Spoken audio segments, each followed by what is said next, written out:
नमस्कार और हमारे इस खास शो में आपका स्वागत है। मैं हूं मनीषा गुप्ता। इस साल झमाझम बारिश की उम्मीद है। देश के ज्यादातर हिस्सों में मानसून ने तय वक्त पर दस्तक दी है। यही वजह है कि खरीफ फसल की बम्पर पैदावार होने की उम्मीद है। देश के आधे से ज्यादा फसलें इस मानसूनी बारिश से लहलहाती हैं। पैदावार बढ़िया रही तो खाने पीने की कीमतें कम रहेंगी। उम्मीद है कि कोरोना ने जो इकोनॉमी को घाव दिए हैं, अच्छा मानसून उसमें थोड़ा मरहम लगाएगा। हालांकि लॉकडाउन की वजह से कुछ एग्री कमोडिटीज के दाम जरूर बढ़े हैं। ऐसे में खरीफ फसल का आउटलुक कैसा है, इसको इस खास शो खरीफ फसलों के आउटलुक में इस पर चर्चा करेंगे।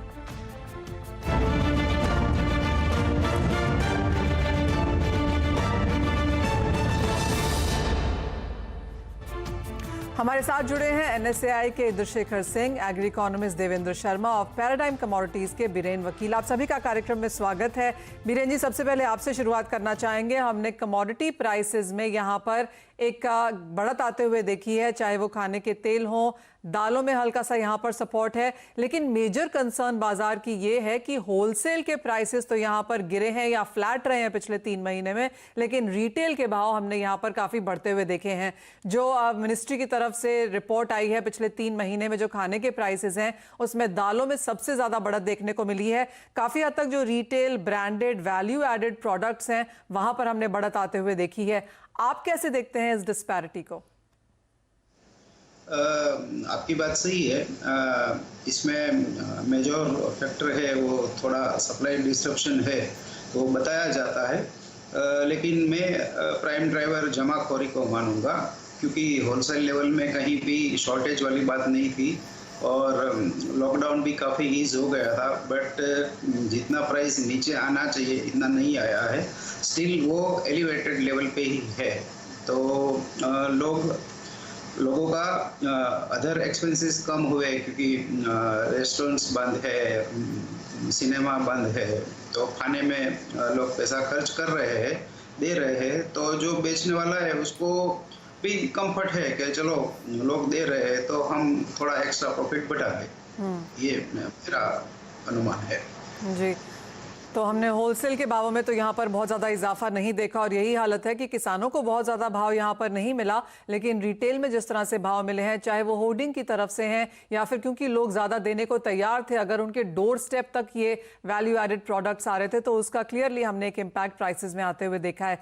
लेकिन एक बेहतर न्यूज़ डेफिनेटली यहाँ पर मानसून की वजह से है, जहाँ पर जून के महीने में हमने 18% अबव नॉर्मल बारिश होते हुए देखी है, जो कि 7 सालों में सबसे बेहतर है। जून में इतनी बारिश कभी नहीं हुई। पिछले साल तो एक्चुअली हमने जून में 33% कम बारिश होते हुए देखी थी, तो क्लियरली वो एक पॉजिटिव नंबर है। बुआई का इलाका यहाँ पर काफी बेहतरीन देखने को मिला है। वाटर रिजर्वॉयर्स की बात करें तो वो भी पिछले साल के मुकाबले यहाँ पर डबल है, तो काफी सारे पॉजिटिव्स यहाँ पर देखने लायक हैं। देवेंद्र शर्मा जी, आपके इनिशियल कॉमेंट्स जानना चाहेंगे, क्योंकि एग्रीकल्चर के लिए सिर्फ ये इकलौता ऐसा सेक्टर है जहां पर जिसने स्लो डाउन में पार्टिसिपेट नहीं किया, जहां पर हम एक्चुअली ग्रोथ की बात कर रहे हैं। ये आपने बहुत महत्वपूर्ण बात कही है कि जिस टाइम पे सारी इंडस्ट्री डाउन थी या बिजनेस सेंटीमेंट सारे डाउन थे, बिकॉज शटर्स डाउन थे, लेकिन एग्रीकल्चर ने ही लाइफलाइन को अलाइव रखा है, लाइफलाइन को जीवित रखा है।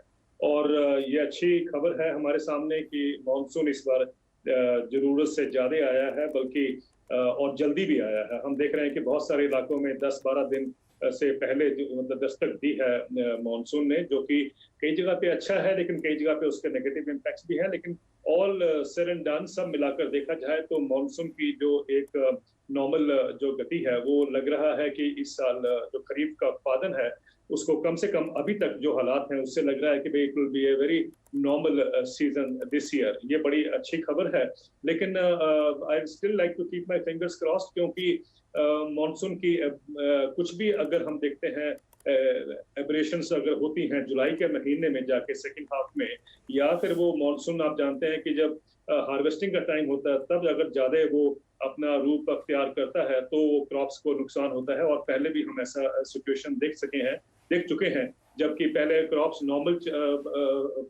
प्रोडक्शन के प्रति चल रही हैं या उसकी गति उस तरफ चल रही है, लेकिन हम एंड में देखते हैं कि प्रोडक्शन में शॉर्टफॉल होता है बिकॉज ऑफ दिस मानसून, जो उसके साथ जो एब्रेशंस होती हैं जाके आखिर के टाइम पर जब क्रॉप हार्वेस्ट होती है। बट स्टिल सो फार जैसा कि आपने कहा कि जो कंडीशंस हैं, स्पेशली जो रिजर्वॉयर्स हैं वो ओवरफ्लोइंग हैं या नजदीक हैं उसके, और मॉनसून का जो अभी तक जो हम देख रहे हैं पैटर्न वो बिल्कुल ठीक है। So I think it's a heartening indication, और यही हम देख रहे हैं सोइंग का जो एरिया बढ़ा है इस साल, तकरीबन अभी तक का जो है 100% इंक्रीज है कंपेयर टू लास्ट ईयर। लेकिन इसका मतलब ये नहीं कि टोटल खरीफ का जो एरिया है वो 100% बढ़ गया, क्योंकि अभी सोइंग्स जो हैं वो अभी चल रही हैं, और एक्सपेक्टेड है कि जुलाई के अंत तक जो सोइंग का पीरियड खत्म होगा। तो let's hope specially for crops like paddy, और वो जो मुझे लगता है कि तब जाके पता चलेगा। लेकिन फिर भी जो अभी तक इंडिकेशंस हैं, I think we should be very happy with that kind of a performance. Absolutely. National seed association of India के इंद्रशेखर सिंह भी हमारे साथ हैं। इंद्रशेखर, आप कैसे कहेंगे, क्योंकि इनिशियल नंबर्स यहाँ पर बुआई के हिसाब से बहुत बेहतर नजर आते हैं, लेकिन आपको क्या रुझान है, क्या अंडरस्टैंडिंग है, किस तरह की सीड्स की बिकवाली अब तक यहाँ पर देखने को मिली है, और आगे जाके किस तरह के रुझान के साथ आप काम कर रहे हैं? मनीषा जी शुक्रिया। सबसे पहले तो मैं कहूंगा कि ऊपर वाले ने किसानों की सुन ली, और जो किसान अभी तक रबी की फसल पे जिसने मार खाई थी, एक अच्छे मॉनसून से उसका हौसला बढ़ा है और किसान जोर शोर से सोइंग कर रहा है। सोइंग के बारे में शर्मा जी ने बिल्कुल ठीक कहा कि हर तरफ बहुत अच्छी सोइंग है, लेकिन मेरे हिसाब से कुछ चैलेंजेस अभी भी हैं जो हमारे किसान फेस कर रहे हैं। सबसे पहले तो एक जो है कैश क्रेडिट क्रंच है, बहुत बहुत स्ट्रांग इस समय किसानों के ऊपर। लोगों के पास, किसानों के पास पैसा नहीं है चीजें खरीदने के लिए, और इस तरह से वो काफी लाचार हैं। उसके बाद मैं आपका और आपके दर्शकों का अटेंशन एक यूएन की रिपोर्ट पे लाना चाहूंगा, जिन्होंने कहा है कि भारत में टिड्डी दल का खतरा 4 हफ्तों तक बहुत ज्यादा मंडराएगा। और ग्राउंड रिपोर्ट्स ये मिल रही हैं कि अब ये टिड्डी दल राजस्थान से लेके पटना तक पहुंच चुका है। तो अगले 4 हफ्तों में क्या होगा, क्या ये एक फिर से आक्रमण करेंगे हमारे खरीफ के सैपलिंग्स पे, हमारे खरीफ के क्रॉप्स पे, ये देखने की बात है। तो चलिए, मॉनसून तो बहुत अच्छा है, लेकिन ये मॉनसून टिड्डी दलों के लिए भी बहुत अच्छा है, ये बात समझना बहुत जरूरी है।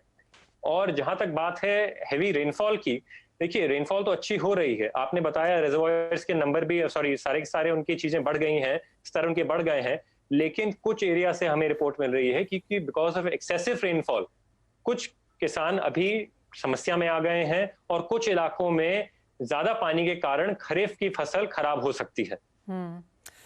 तो सारी खबर यहाँ पर बहुत पॉजिटिव नहीं है। एक तो